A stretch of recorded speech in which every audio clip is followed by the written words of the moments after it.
हम लोग का सबसे मूर्खतापन ये होता कि आज तक हम लोग कांग्रेस और भाजपा में ही लगे हुए हैं। हमें दो लोगों के बीच में हमें चुनने का ऑप्शन दिया जाता है, या तो ये चूज़ कर लो, ये चूज़ कर लो। जालिम दोनों ही है, और चाहे कांग्रेस हो या बीजेपी हो। अब बात हेमंत सोरेन जी की कर रहे हैं, वो हमारे आदिवासी समुदाय से आते हैं, लेकिन आदिवासी समुदाय का उद्धार कहाँ हो रहा है? आज आप पश्चिमी सिंहभूम सरायकेला क्षेत्र में चल जाए, तितरबिला में एक सड़क का निर्माण किया जा रहा था। इसका घोर विरोध किया गया ग्रामीणों द्वारा, लेकिन वो सड़क का निर्माण नहीं रुका। वो सड़क का निर्माण उन ग्रामीणों के लिए नहीं हो रहा, बल्कि पूंजीपतियों के लिए हो रहा है। बाबा साहब भीमराव अम्बेडकर ने कहा था कि आपकी लड़ाई सांसद में जाने की होनी चाहिए, ना कि मंदिरों और मस्जिदों में जाने की लड़ाई होनी चाहिए। क्या नाम है आपका? जी, मैं सन्नी सामंत हूँ, आदिवासी हो समाज से आता हूँ। आदिवासी समाज से हैं आप। जी। बताइए मुद्दा क्या है झारखंड का इस बार चुनाव में? झारखंड में मुद्दे तो बहुत हैं, हाँ। कोई एक मुद्दा है नहीं। हाँ। पहला मुद्दा तो यहाँ शिक्षा और रोजगार का है, हाँ। चिकित्सा का है। हाँ। खास करके जो कोल्हान क्षेत्र है, हाँ।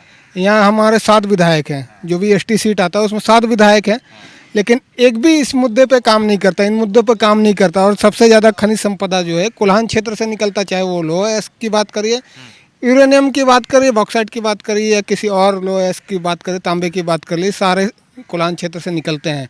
कोल्हान बहुत बड़ा एरिया है और यहाँ आदिवासियों की संख्या बहुत ज़्यादा है, लेकिन आज भी आदिवासी विकास से कोसों दूर हैं। विकास का मतलब ये नहीं होता सड़कें बना लेना है।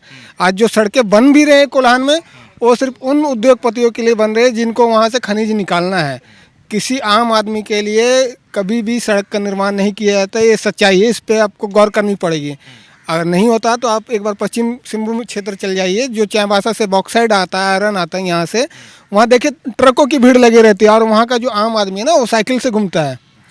यहाँ से इतनी खनिज संपदा निकलने के बाद भी उस क्षेत्र का इंसान अगर साइकिल में घूम रहा है, तो आप विकास की परिभाषा समझ सकते हैं कि कौन सा विकास हो रहा है, किसके लिए विकास हो रहा है। आज उस क्षेत्र में हॉस्पिटल की कमी है, वहाँ के लोग यहाँ एमजीएम हॉस्पिटल में इलाज कराने आते हैं, क्योंकि सदर में वो सुविधा नहीं है। और एमजीएम कोल्हान क्षेत्र में सबसे बड़ा हॉस्पिटल है, लेकिन यहाँ भी सुविधा, आप अगर एक बार घूम लीजिए तो आपको सुविधा की अंदाज़ा हो जाएगा कि क्या सुविधा है। लोग फर्श पे लेटे रहते हैं। लेकिन यहाँ तो लड़ाई जो है कांग्रेस और भाजपा के बीच में ही है। हम लोग का सबसे मजबूत कौन है? हम लोग का सबसे मूर्खतापन ये होता कि आज तक हम लोग कांग्रेस और भाजपा में ही लगे हुए हैं। आप उस पार्टी को नहीं देखते, उस लोग को नहीं देखते जो आपके समाज के लिए, आपके लिए आवाज़ उठाने को तैयार है, आगे आने को तैयार है, आपको मौका देने को तैयार है। और आज़ाद समाज पार्टी जो आज उभर के आई है पूरे भारत में, जिसके लीडर चंद्रशेखर आज़ाद जी है, देखिए संसद में जोरदार आवाज़ उठाते, चाहे वो मुद्दा दलित का हो, आदिवासी का हो, या किसी और पिछड़े समाज का हो। राहुल गांधी भी बात करते हैं, हेमंत सोरेन भी बात करते हैं, इंडिया अलायंस देखिए, के तो सिर्फ नेता बात करने से नहीं होता, आप कितने सीट लोगों को दे रहे हैं। बाबा साहब भीमराव अम्बेडकर ने कहा था कि आपकी लड़ाई सांसद में जाने की होनी चाहिए, ना कि मंदिरों और मस्जिदों में जाने की लड़ाई होनी चाहिए। और हमारे लोग क्या करते हैं, सिर्फ मंदिर मस्जिद के नाम पे वोट देते हैं। तो आपको लीडरशिप कहाँ से मिलेगा? जो आपको लीडरशिप देने को तैयार है, आपको आगे बढ़ाने को तैयार है, आप उस पर तो ध्यान ही नहीं देते हैं। आप भी कह रहे हैं कि इस लड़ाई में इस बार चंद्रशेखर भी हैं। चंद्रशेखर जी तो ऑलरेडी जीत के चल गए हैं। मतलब मैं उनकी पार्टी की और बात कर रहा हूँ। काशिफ जी हैं। जी, काशिफ जी हैं। और भी सीट से अगर कोई प्रत्याशी हमें मिलता है जो आज़ाद समाज पार्टी से लड़ना चाहता है, आप लोग पूरे सीट पर चुनाव लड़ेंगे या फिर जमशेदपुर में? जमशेदपुर पश्चिमी से? नहीं, पूरे सीट में चुनाव तो नहीं लड़े, पूर्वी और पश्चिमी में हम चुनाव लड़े। इसके बाद और 7 सीट शायद अभी डिसाइडेड हुआ है कि इस पर भी हम लोग चुनाव लड़ने जा रहे हैं।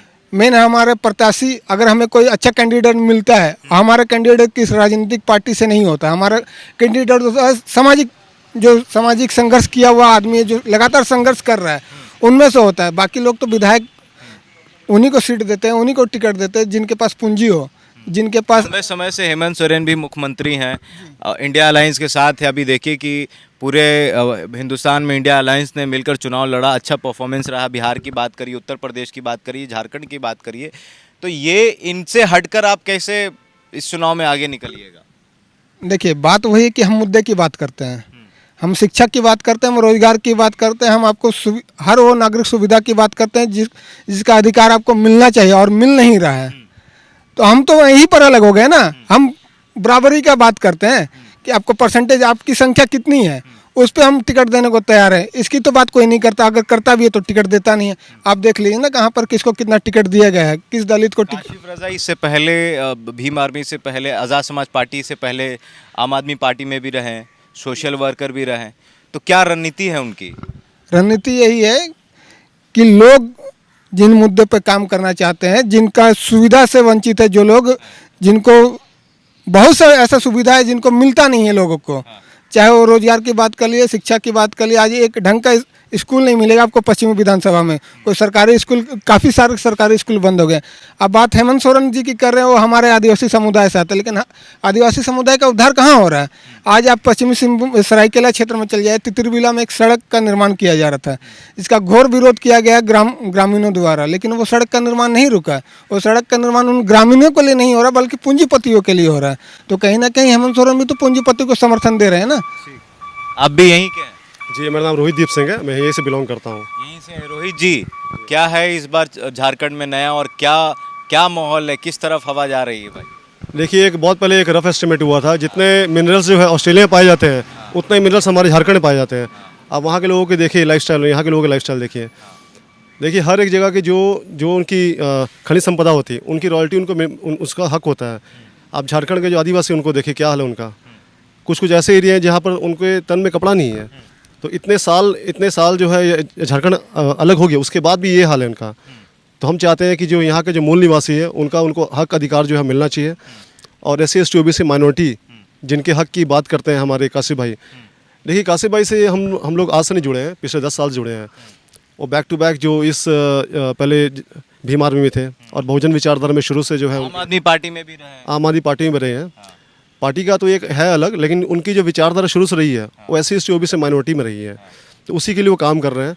और बहुत सारे मुद्दे ऐसे हैं कि जो सामने लेके आते हैं, जैसे सिखों का मुद्दा है, सिखों के बहुत सारे मुद्दे, जैसे माइनॉरिटी कमीशन में जो अपना मुद्दा चल रहा है वो सब भी अपना है। तो उसके लिए भी काशिफ भाई बीच में हमें मतलब आवाज़ उठाते हैं और हमारे साथ आके खड़े भी होते हैं।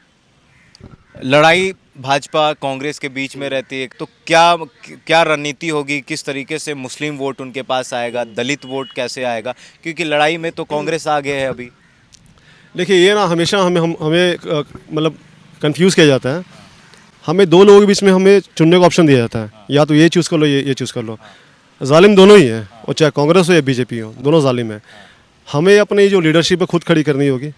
आज़ाद समाज पार्टी एक ऐसी पार्टी है जो SC ST OBC माइनॉरिटी की बात करती है।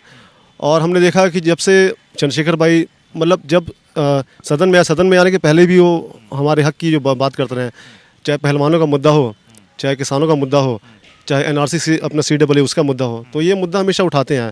जब वो पावर में नहीं थे, एक मनीषा वाल्मीकि जी है, उस बच्ची का रेप होने के बाद उसको जला दिया गया, तो वही मुद्दा उन्होंने उठाया।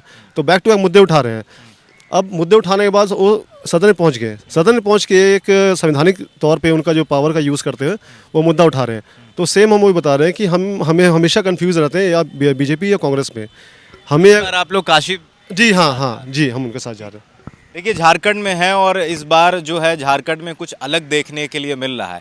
ऐसे जो लड़ाई है वो इंडिया अलायंस और भाजपा के बीच में देखा जाता रहा है, लेकिन इस बार चुनावी मैदान में चंद्रशेखर आज़ाद हैं, और ये वही चंद्रशेखर आज़ाद हैं जो नगीना से चुनाव जीतकर सांसद में पहुंचे। लेकिन इस चुनाव के जीत के पीछे, इस चंद्रशेखर के जीत के पीछे कहीं ना कहीं जो रणनीति थी वो काशिफ रज़ा ने तैयार की थी लोकसभा में, और दलित मुस्लिम का जो गठजोड़ है वो नगीना में जाके उन्होंने किया था, और चंद्रशेखर के लिए उन्होंने काम किया था। और उनके काम से प्रभावित होकर चंद्रशेखर ने कहा कि भाई आप यहाँ आइए और चुनाव लड़िए। बहरहाल, आपकी क्या प्रतिक्रिया हमारी कमेंट बॉक्स में ज़रूर बताइएगा। बहुत बहुत धन्यवाद।